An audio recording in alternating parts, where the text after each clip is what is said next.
전도서 3장 11절에서 15절, 구약성경 제가 가진 성경으로는 950쪽의 말씀입니다. 전도서 3장 11절에서 15절, 제가 봉독해 올립니다.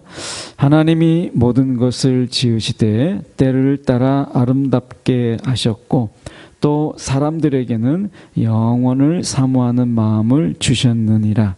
그러나 하나님이 하시는 일의 시종을 사람으로 측량할 수 없게 하셨도다. 사람들이 사는 동안에 기뻐하며 선을 행하는 것보다 더 나은 것이 없는 줄을 내가 알았고, 사람마다 먹고 마시는 것과 수고함으로 낙을 누리는 그것이 하나님의 선물인 줄도 또한 알았도다. 하나님께서 행하시는 모든 것은 영원히 있을 것이라. 그 위에 더할 수도 없고 그것에 덜할 수도 없나니 하나님이 이같이 행하심은 사람들이 그의 앞에서 경외하게 하려 하심인 줄을 내가 알았도다. 이제 있는 것이 옛적에 있었고 장래에 있을 것도 옛적에 있었나니 하나님은 이미 지난 것을 다시 찾으시느니라. 아멘. 오늘 이 말씀 가지고 진정한 누림은 다스림에서 온다라는 제목으로 함께 말씀을 나누길 원합니다. 여러분이 복음이라고 하는 거를 많이 들어봤잖아요. 복음이라고 하는 말을 많이 듣잖아요. 근데 복음을 설명하려면 굉장히 길고요. 또 요약하려면 굉장히 짧은데 그 요약을 우리가 하면은 복음이 뭐냐라고 얘기했을 때 그것은 예수 안에서의 누림이에요. 그 누림이다라고 하는 거죠. 그러니까 이 복음은 누림인데 더불어서 누리는 거예요. 그러니까 하나님과 더불어 내가 누리고 이제 하나님 안에서 형제된 이웃들과 함께 누리는 거예요. 그러니까 복음은 누리는 거예요. 예수님께서 이 땅에 오셔서 우리 죄를 사하여 주시기 위해서 십자가에서 죽으셨어요. 그런 말미암아 저와 여러분의 죄가 이제 다 사함을 받았잖아요. 그런데 여러분, 우리의 죄를 사해달라고 예수님께 여러분이 부탁한 사람이 누가 있어요? 어쩌면 우리가 죄인인지도 사실 알지 못했죠. 율법이 없으면 우리가 죄가 무엇인지도 모르고 살아가는 자들이거든요. 그러니까 율법이 있어야 죄가 무엇인지를 아는데 율법도 뭔지 모르고 죄가 뭔지도 몰랐던 우리가 어떻게 주님께 우리의 죄를 용서해달라고 말할 수 있겠어요? 그러니까 우리가 할 수 있는 것은 그냥 죄 짓는 것. 우리가 할 수 있는 유일한 것은 죄 짓는 것밖에 모르는 우리가 그게 죄인 줄 알겠어요? 근데 예수님께서 저와 여러분의 죄를 사해 주시기 위해서 이 땅에 오셔서 십자가에서 죽으셨어요. 그것으로 인해서 우리의 죄를 사해 줬을 뿐만 아니라 우리 가운데 죽음이라고 하는 것을 파하시고 우리 가운데 영생이라고 하는 이 부활을 통해서 우리 가운데 영생을 주셨어요. 우리가 알기도 전에 예수님께서 이 모든 것을 하셨어요. 왜 그랬어요? 누리라고.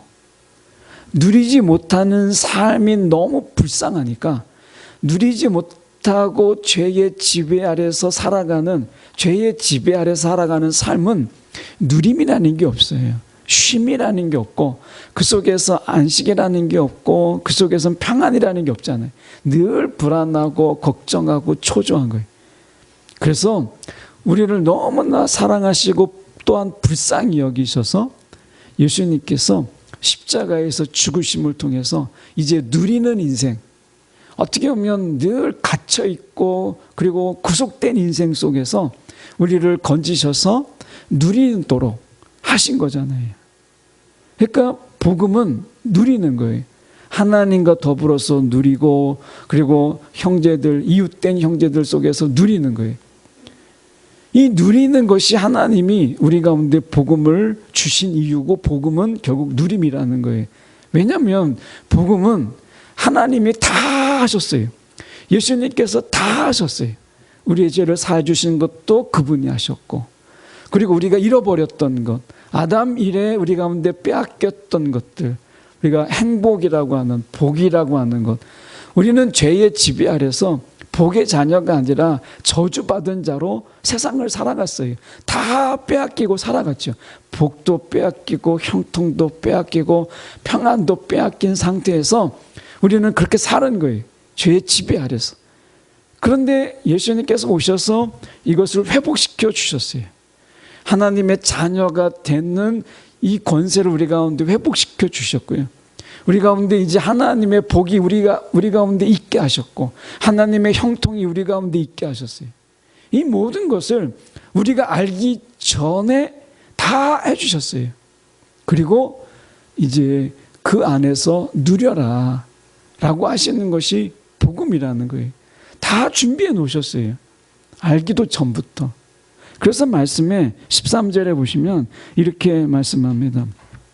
사람마다 먹고 마시는 것과 수고함으로 낙을 누리는 그것이 하나님의 선물이다 라고 이야기해요. 여러분, 이 세상이 얼마나 허무하고 얼마나 공허한지, 이 먹는 게 즐겁지가 않은 거예요. 먹는 게. 뭘 먹어도 맛있는 게 없고, 그리고 뭘 마셔도 그게 정말 이게 마실 만한 그런 시원함도 없고 이런 생명력도 느끼지 못하는 거예요. 여러분, 사람이 인생에 정말 재미가 없을 때 제일 먼저 오는 게 뭐냐? 여러분, 입맛이 없게 되는 거예요. 먹고 마시는 것에 즐거움을 빼앗깁니다. 우리가 아무리 좋은 데 가도 여러분, 먹는 즐거움을 빼고 마시는 즐거움을 빼면 다 헛수고예요. 금강산은 우리가 안 가봤지만 우리가 금강산을 간다고 해도 먹는 거 빼면 무슨 의미가 있겠어요? 코로나로 인해서 방송국마다 이제 집안에서라도 관광을 하라고 해서 막 세계 곳곳에 막 영상들을 보여주잖아요. 정말 우리가 코로나 때 얼마나 많이 봤어요? 저도 영상으로 산티아고의 그 걸어가는 길도, 순례길도 제가 보고, 뭐 스페인도 보고, 그리고 동유럽, 서유럽 많이 나오더라고요. 근데 그 중에서 빠지지 않는 게 뭐예요? 먹는 거예요. 여행 프로에서 정말 중요한 게 먹는 겁니다. 먹고 마시는 거예요. 마실 물이 제대로 없다면 그 여행이 어떻게 즐거울 수 있겠어요?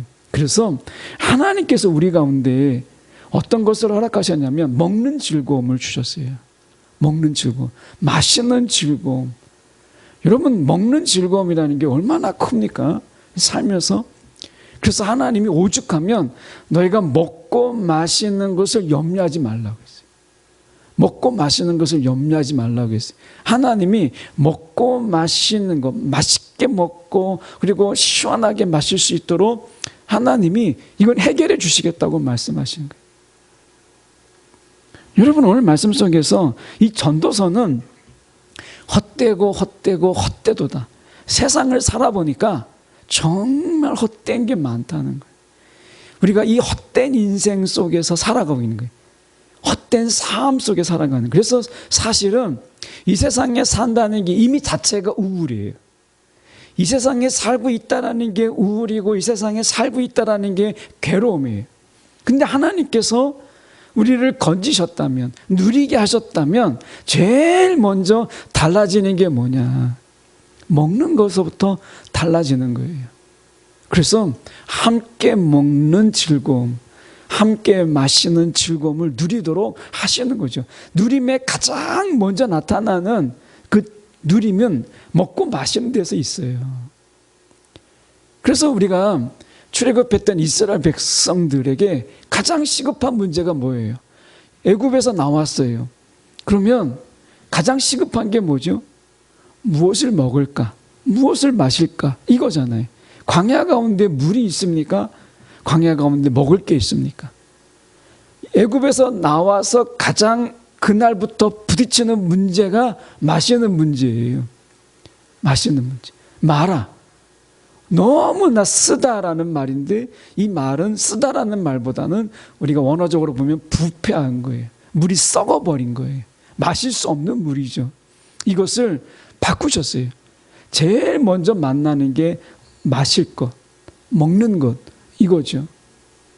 여러분, 우리가 예수 만나고 나면 여러분 여러 가지가 달라지지만 여러분의 경우 무엇이 달라지셨어요?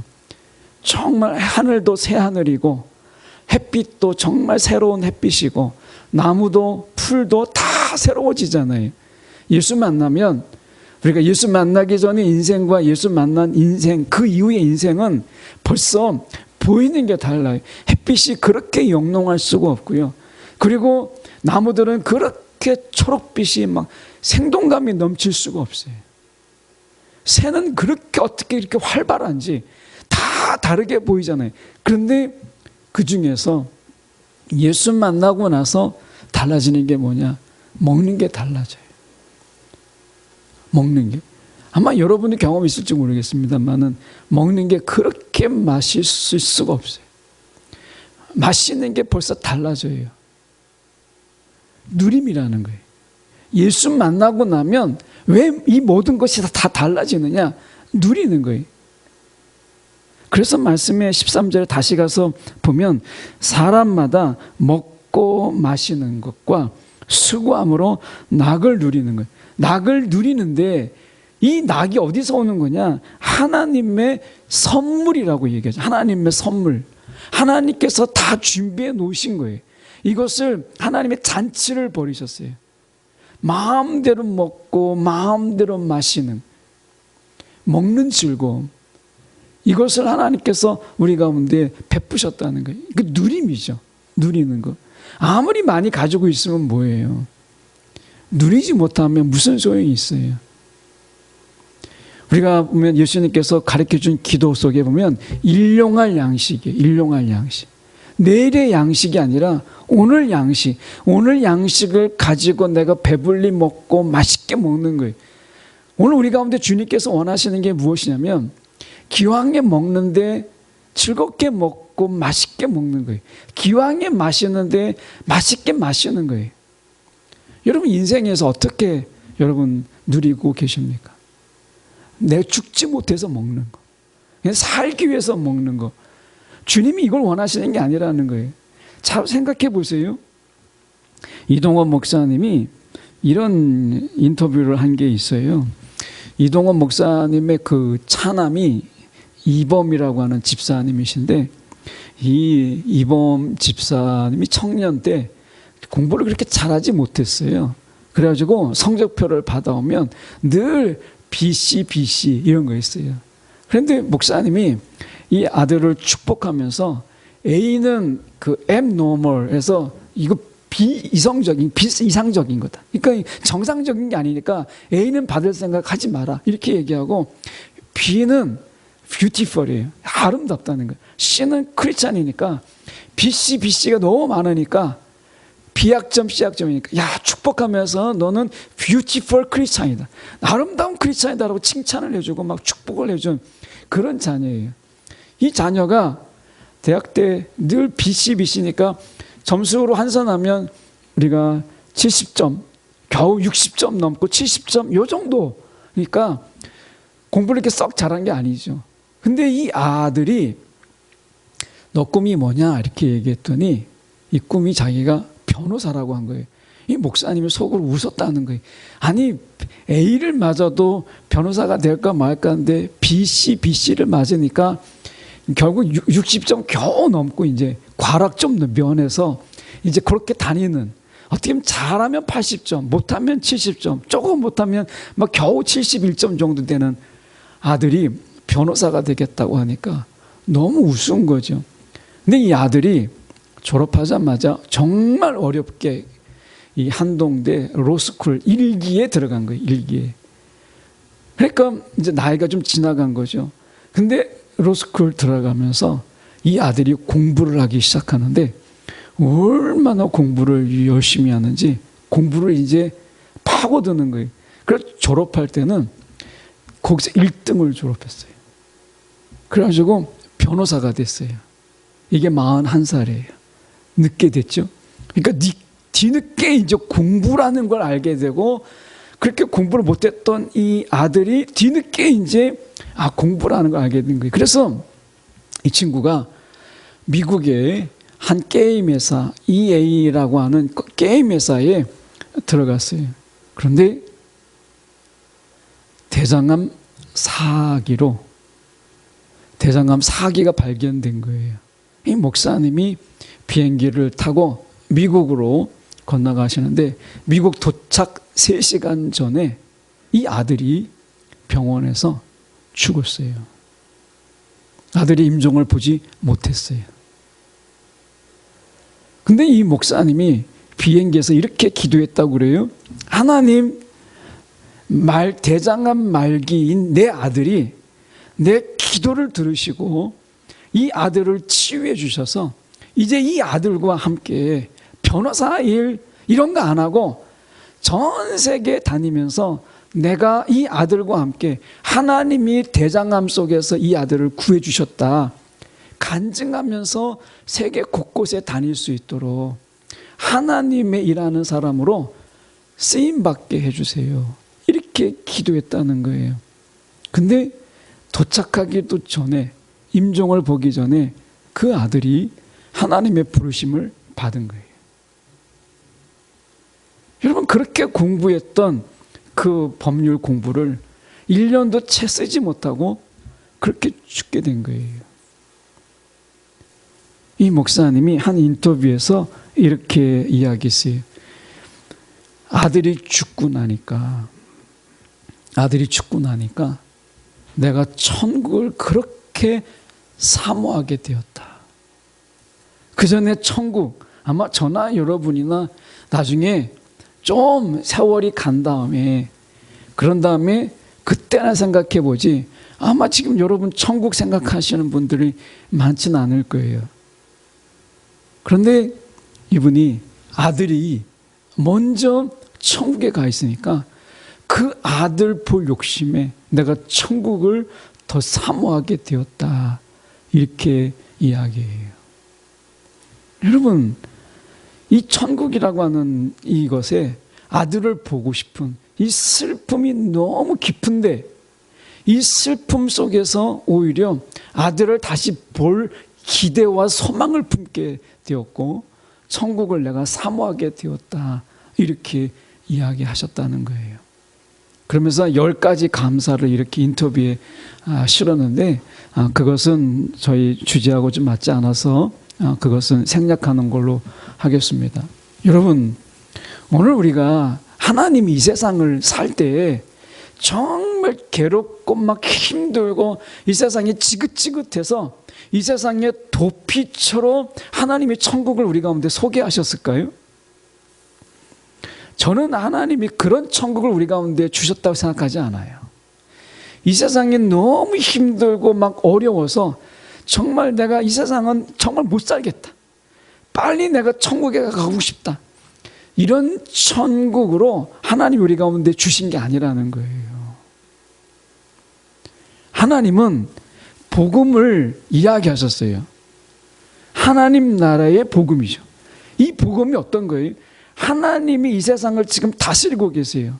그러니까 예수님이 하나님 우편에 앉아 계셔서 중보자로만 계시는 것이 아니라 하나님이 주시는 권세의 모든 것을 가지고 하나님 우편에서 지금 다스리고 계시잖아요. 그 주님의 다스림 속에서 우리가 있는데 주님이 우리를 다스림 속에서 누리도록 다스리고 계시다는 거예요. 누리라는 거예요. 이 세상은요, 정말 살기가 어려워서 내가 도망가고 싶은, 하루하루가 정말 지긋지긋하고 세상이 너무나 괴롭고 그래서 정말 욕 나오는 세상, 그러다가 나중에 빨리 천국 가고 싶은 이런 세상으로 주님이 우편에 계신다면 예수님은 도대체 뭐하고 계시는 거예요? 그건 예수님이 안 계셔도 이 세상은 이미 사단의 권세 아래 있을 때, 지배 아래 있을 때도 우리는 삶이 고통스럽고 삶이 지겨웠어요. 애굽에 있는 400년의 종살이가 바로 우리의 삶을 보여주는데 400년 종살이하는 애굽 백성들이 사는 게 무슨 낙이 있겠어요? 아침부터 일어나서 밤늦게까지 계속해서 일하죠. 채찍질 당하죠. 발길질 당하죠. 그렇다고 먹을 게 풍성합니까? 먹는 재미, 마시는 재미가 하나도 없는 그의 수고함이 다 자기 것이 되는 것이 아니잖아요. 아무런 즐거움이 없는 그런 삶이잖아요. 이미 그런 삶을 우리가 살고 있는데 주님께서 우리를 이제 건져주셨고 누림으로 살도록 불러주셨다면 뭔가 다른 거죠. 그래서 우리는 애굽에서 나와서 가나안 땅에 들어가는 그런 천국이 아니라는 거예요. 애굽 같은 그런 정말 삶의 고달픔 속에서 빨리 죽었으면 좋겠다 싶어서 가는 천국이 아니라는 거예요. 출애굽하고 가나안 땅에 들어가는 새 예루살렘에 들어가는 건 같지만 이 땅이 애굽에 있어서 정말 못 살겠다 빨리 가자 이런 게 아니라는 거예요. 왜? 그때는 예수님의 다스림이 없었잖아요. 지금은 예수님의 다스림 속에 있기 때문에 우리가 천국에 가는 개념이 달라요. 지금은 예수님께서 다스림을 통해서 우리 가운데 누리게 하셨어요. 그래서 기왕에 먹는데 맛있게 먹고 즐겁게 먹고 마시는데 정말 같이 마시는 이런 거죠. 성경에 보면 화목제가 있어요. 먹는 게 정말 즐겁게 먹는 거죠. 같이 사람들을 초청해서 같이 먹고 마시고 하는 잔치. 예수님이 오시고 나서는 특별히 말하는 말들이 잔치라는 말들이 많아요.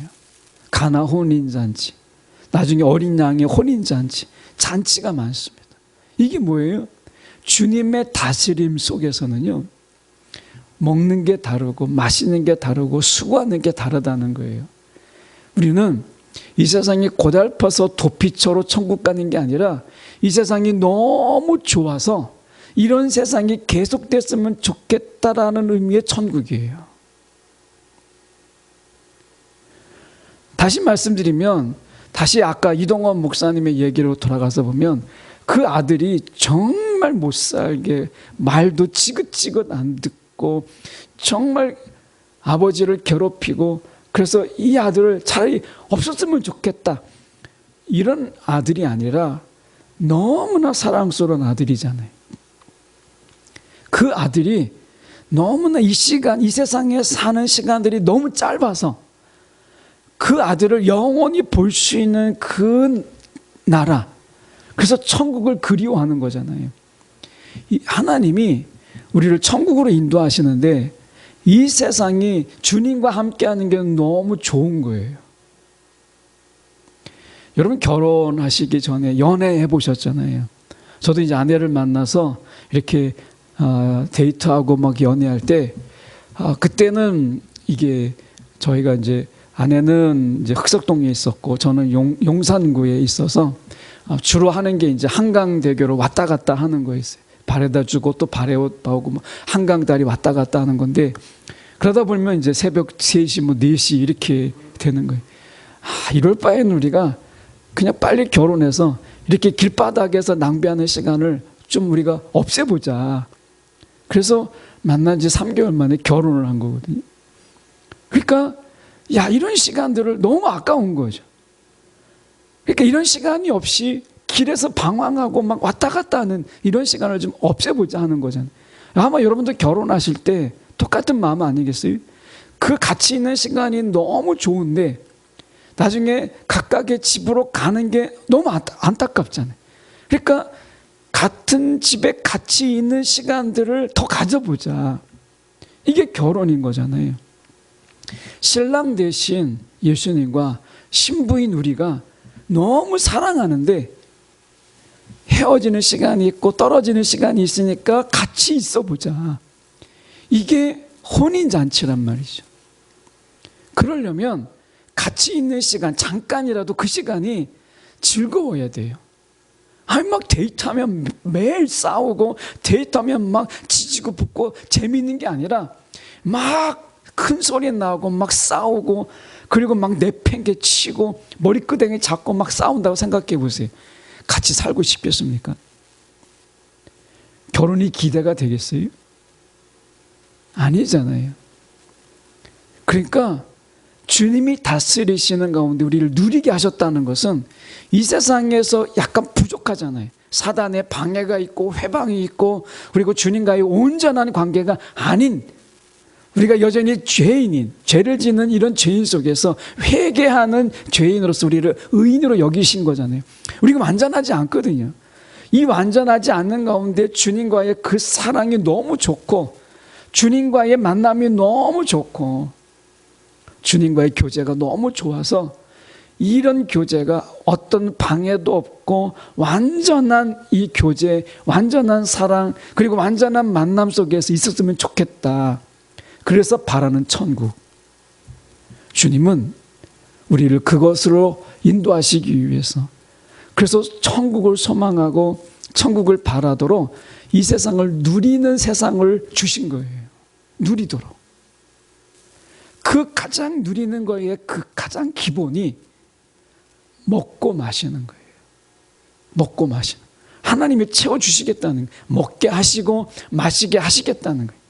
우리가 수고하는 건 그것이 열매가 없는 게 아니라 그 속에 열매를 주시겠다라고 하는 거예요.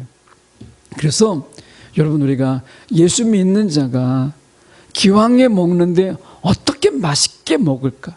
어떻게 하면 즐겁게 먹을까? 형제를 부르고 가족을 부르고 같이 먹는 거예요. 어떤 맛있는 음식도 혼자 먹으면 맛이 별로 없어요. 같이 불러서 먹을 때 비로소 맛이 있는 거죠.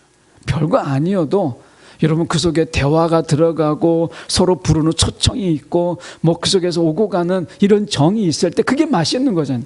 아무리 맛있어도 여러분 혼자 먹는 건 맛이 없어요. 그래서 여러분 복음으로 사는 것은 벌써 먹는 게 다른 거예요. 여러분 TV 프로 보면 요새는 둘 중에 하나더라고요. 먹는 거 아니면 어디 놀러 가는 거예요. 정말 맛있게 많이 먹더라고요.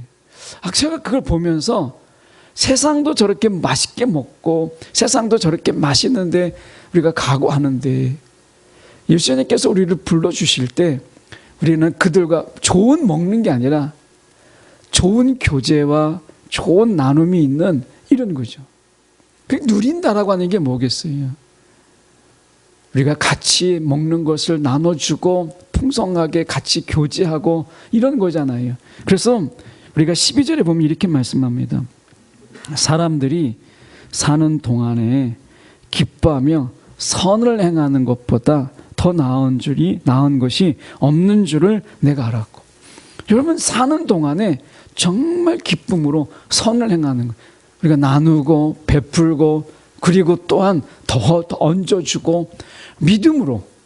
사실은 이 선은 우리가 믿음의 행위를 이야기하는데 여러분 믿음의 행위 속에서 예수님이 보여주신 게 뭐예요? 우리가 우는 자들과 함께 울고 가난한 자들과 함께 베풀어서 같이 먹게 하고 배고픈 자에게 먹을 것을 주고 이런 거잖아요. 우리가 누리는 거예요. 누리는 즐거움이 가장 큰 거예요. 여러분 이 세상에 하나님이 주시는 것으로 살아가다가 하나님이 다 채워주는 세상이면 얼마나 기쁠까. 그런 소망 가운데 여러분 천국에 이르는 그런 누림 가운데 있다가 천국을 더 바라보는 그런 삶, 그런 삶으로의 부름이 복음이라는 거예요. 물론 고난도 있죠. 우리가 분명히 주님께서 우리가 사도 바울을 통해서 남은 고난에 참여하라고 말씀했어요. 그런데 11절을 보세요. 이렇게 말씀하잖아요. 하나님이 모든 것을 지으시되 때를 따라 아름답게 하셨고 이렇게 말씀해요. 때를 따라 아름답게 하셨고 이렇게 말씀. 예수님이 십자가에서 죽으셨어요. 제자들에게는 예수님 제자들에게 있어서는 실망이고요. 어떻게 보면 낙심이죠. 그런데 성령이 오셔서 예수님의 그 죽으심, 예수님의 죽으심이 슬퍼할 일이 아니다. 예수님의 죽으심을 통해서 사단의 머리를 쳤고 우리 가운데 성령이 오셨고 사망을 파하셨다는 것을 알게 된 그들은 예수님의 죽음을 더 이상 슬퍼하지 않았어요. 예수님의 죽음이 기쁨이 되고 예수님의 죽음이 그들에게는 기쁨이 됐을 때 그들에게서는 영생을 바라보고 그리고 주님과 함께함을 오히려 더 소망했던 것이죠. 때를 아름답게 하시는 게 하나님이라는 거예요. 그러면 우리 가운데 그 때에 맞는 삶에 충실하게 사는 것, 이게 누림이죠. 이것을 바꾸시는 것은 아름답게 하신다니까. 그 때마다 우리는 괴롭지만 괴로움으로 끝나지 않게 하나님이 아름답게 바꾸시고, 그게 슬픔의 때이고 아픔의 때이지만 하나님이 그때조차도 나중에 아름답게 하시겠다는, 지금 때를 따라 아름답게 하시는 것이 하나님이시잖아요. 그리고 그 아름다운 때를 바라보면서 우리의 영생을 소망하게 하신다는 게 하나님의 계획이에요. 계획. 여러분 어느 때에 있습니까? 지금 이제 반주자이신 유수정 집사님은 지금 병원에 있는데 크게 차도가 없이 있는데 병원 이제 검사가 한 2번 남았더라고요. 지금 굉장히 이제 답답하고 아프고 하죠. 근데 지금은 그때지만 이때가 하나님께서 어떻게 아름답게 할지는 우리는 모르죠. 근데 하나님이 그런 때들 속에서 절망의 때일지라도 하나님이 바꾸셔서 아름답게 하신다는. 여러분 축구 보셨어요? 포르투갈하고 축구. 저는 전반전만 보고 이제 1대1 된 거. 그러니까 제가 1점 먹고 이제 자려다가 그래도 동점은 되는 거 보고 자야 되지 않겠나. 그러니까 토요일에 제가 이제 강의가 있으니까 그래서 이제 1대1까지만 보고 도저히 후반전은 못 볼 것 같아가지고 잤는데 한 새벽에 깼어요. 깨서 그래도 전날 이겨는 봐야 되는데 봤더니 2대1로 이긴 거예요. 16강 진출 딱 뜨더라고요. 그래가지고 아내랑 저같이 새벽에 그 시간에 일어나서 골 넣는 장면 보고 야, 그런 생각을 했어요. 근데 보면서 이런 생각을 해봤어요. 만약에 이기고 있는 게임이었다면 그렇게 신났을까? 후반전 시작하자마자 골을 넣어가지고 했다면 그렇게 다 광화문에 나가 있는 청년들이 울었을까? 아니잖아요. 연장전에, 그것도 연장전에 시작하자마자 골을 넣어서 그를 지켰다라는 것 때문에 극적인 이거잖아요. 저는 이걸 보면서 하나님이 이렇게 하신다. 우리 인생을. 정말 내내 그 축구하면서 정규 시간, 그 시간에는 비겼는데 그 연장전 조금 시작했을 때 골을 넣어서 완전히 바꾸셨잖아요. 그들의 수고와 헛발질과 아쉬움과 때로는 골을 넣는데 골키퍼가 막으면서 했던 그 시간들. 여러분 그 시간들을 다 아름답게 만드신 거잖아요. 하나님이 저와 여러분의 때를 그렇게 하시겠다는 거예요. 그러니까 고난도 있죠. 아픔도 있죠. 슬픔도 있어요. 괴로움도 있죠. 그런데 아름답게 하실 리가 누구라는 거예요? 하나님이 그렇게 하신다는 거예요. 그러면 아픔도 누림이 되고 괴로움도 누림이 되고 이런 누림으로 우리의 사고를 바꾸는 것, 누림으로 생각을 바꾸는 것, 이게 복음이고 십자가잖아요. 십자가. 그래서 하물며 여러분 우리가 먹는 것 여러분 맛있게 먹으세요. 이 먹는 것은 단순하게 육적으로 먹는 것만 포함되는 게 아니라 영적인 먹음도 포함돼요. 여러분 영적으로 배불리 먹으세요. 맛있게 먹으세요. 말씀을 맛있게 드세요. 말씀. 여러분 성경에 분명히 말씀하세요.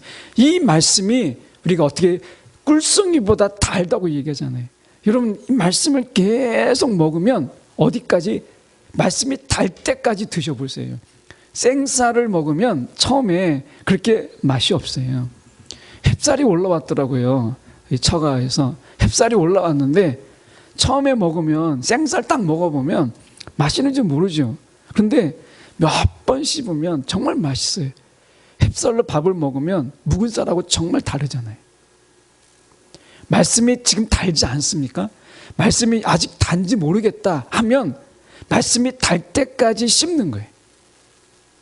그게 누리는 거예요. 말씀은요 정말 달콤해요. 정말 꿀송이보다 달아요. 그 맛을 알 때까지 말씀을 드세요. 기도하세요. 그 기도의 깊이 속에서 야, 이래서 정말 기도하는구나. 먹고 마시는, 이게 가장 기본이잖아요. 여러분, 우리가 신앙의 가장 기본이 어디예요? 사람이 먹고 마시는 것이 가장 기본인 것처럼 신앙에서 먹고 마시는 게 뭐겠어요? 그게 말씀이고 기도잖아요. 오늘 하나님께서 누리는 도록 우리 가운데 말씀을 주셨어요. 이게 폼으로 준 게 아닙니다. 그냥 꽂아 놓으라고 준 게 아니잖아요. 누리라고 준 거예요. 말씀을 누리세요. 누리는 게 뭐예요? 아, 어느 순간에 말씀이 달게 느껴지는 거예요. 이게 누리는 거예요. 기도 중에, 기도가 누리는 게 뭐겠어요? 하나님이 말씀하십니다. 기도 중에 응답을 주세요. 하나님이 그 기도를 하나님이 들으셔요. 이게 누리는 거잖아요. 누릴 때까지. 우리의 수고함이, 우리가 보면 이 수고함이 너무 즐거운 거예요. 일하는 게. 오늘 오전에, 지금도 오전이지만 일부에 송능한 집사님이 오셨어요. 송능한 집사님이 지난주에 추웠잖아요. 추웠는데 실내에서 일하시질 않고 밖에 나가서, 외부에 나가서, 뭐 차라리 짐을 옮기는 것 같으면 땀이 나서도 나을 텐데 뭘 붙잡아 주는 걸 했대요. 그래서 밖에 나가서 이렇게 붙잡아 주는 걸 하는데 얼마나 손이 시렵고 막 추운지. 그래가지고 그래도 집에 있는 것보다 낫다. 밖에 나가면 밥도 주죠, 막 얘기도 하죠. 그래서 이제 일이 겨울엔 좀 줄었는데 그래도 일을 찾아보고 계시더라고요. 여러분, 우리가 생각해 보세요. 일하는 그 즐거움을 갖는 거잖아요. 하나님이 가장 기본인, 우리에게 있어서 가장 기본인 곳에 하나님이 누리도록 하신 것처럼 신앙에서 가장 기본이 되는 속에서의 우리의 누림이 있도록 원하시는 거예요. 예배, 여러분 신앙 속에서 예배 빼고 뭘 할 수 있어요? 예배가 누림이 되고 기도가 누림이 되고 말씀이 누림이 될 때, 이게 하나님이 원하시는 거잖아요. 먹고 마시는데, 먹는 게 정말만 먹는 게 막 너무 괴롭다. 그건 누림이 아니잖아요. 오늘 하나님께서 우리 가운데 이렇게 말씀하시, 14절에 보면 이렇게 말씀하셨습니다. 하나님께서 행하시는 모든 것은 영원히 있을 것이라. 근데 하나님이 왜 이렇게 때를 정하시고 그리고 하나님이 누리게 하셨느냐? 14절 하반절에 보면 그의 앞에서 경외하게 하려 하십니다. 하나님을 경외하려 하게 하십니다. 이게 하나님의 뜻이에요. 왜 우리를 누리게 하셨느냐? 하나님을 경외하기 위해서. 거꾸로 이야기하면 진정한 경외가 무엇이냐? 누리는 거예요. 하나님 우리 가운데 복음을 주셨는데 복음을 누리지 못해요. 하나님이 우리 가운데 삶을 선물로 주셨는데 그걸 누리지 못해요. 그러면 하나님을 경외하지 못합니다. 예. 광야는 이스라엘 백성들에게 있어서 하나님의 선물이에요. 광야는 정말 하나님의 선물입니다. 40년 동안 신발이 뜯어지지 않았고 옷이 헤어지지 않았어요. 하나님이 40년 동안 먹을 것을 채워주셨어요. 고기가 필요하다 메추라해 주셨어요. 마실 것이 떨어지지 않게 하셨어요. 하나님의 선물이잖아요. 그런데 어떻게 했어요? 내일 염려 때문에 그들이 늘 걱정하면서 원망했어요. 40년의 시간에 그 누림의 시간 동안에 이스라엘은 원망하고 불평하고 짜증냈어요. 그 시간은 다시 돌아오지 않잖아요. 그 40년은 다시 돌아오지 않아요. 제대로 누림을 누리지 못했던 일부의 1세대는 결국 다 죽었어요. 여러분, 누리는 게 생명이라는 거예요. 누리는 게. 저와 여러분이 복음은 누림이에요. 누릴 줄 못하는 자는 죽음에 이르게 됩니다. 누리는 게 생명이에요. 오늘 하나님이 우리 가운데 주신 것, 이 하루를 누리시고 이 예배를 누리시고 우리 가운데 먹을 것 있는 것 누리세요. 여담 하나만 하고 마치려고 하는데요. 집에서 한번 라면을 끓여 먹는데, 야, 이 기왕이면 어떻게 라면을 좀 맛있게 먹을 수 있을까? 그래서 보통 라면 끓이면 그냥 계란 하나만 이렇게 넣는데, 라면을 좀 맛있게 먹으려면 거기다가 콩나물도 넣고 뭐 이것도 넣고 저것도 넣잖아요. TV를 보니까 야, 그 라면 하나에도요, 거기에 막 정말 최고급 연어도 막 넣고 막 이런 거 넣고 먹잖아요. 그 게, 꽃게 같은 것도 막 넣고. 그러면 라면의 질이 다르더라고요. 똑같은 라면이지만 다르잖아요. 무엇을 넣느냐가 다른 거 아니겠어요? 하나님의 선물을 라면에 넣어보세요. 여러분, 그 라면이 얼마나 맛있겠어요? 하나님의 은혜를 넣어보세요. MSG 넣지 말고 거기에다가 여러분 하나님의 그 은혜를 넣고 하나님의 긍휼을 넣어서 라면을 끓이면 얼마나 맛있겠어요. 여러분, 오늘부터 맛있게 드세요. 우리가 맛있게 먹을 때 하나님이 기뻐하세요. 여러분, 정말 맛있게 마시세요. 하나님이 기뻐하십니다. 하나님 우리 가운데 누리도록 먹을 것을 주시고 마실 것을 주시고 일할 것을 주셨어요. 누리지 못할 때 여러분, 하나님의 안타까움은 거기에 있다는 거예요. 복음은 누리는 자의 것이에요. 복음은 누리는 거예요. 누리는 것. 여러분, 하나님이 주신 것 안에서 누리는 자에게 그 지경을 넓히십니다.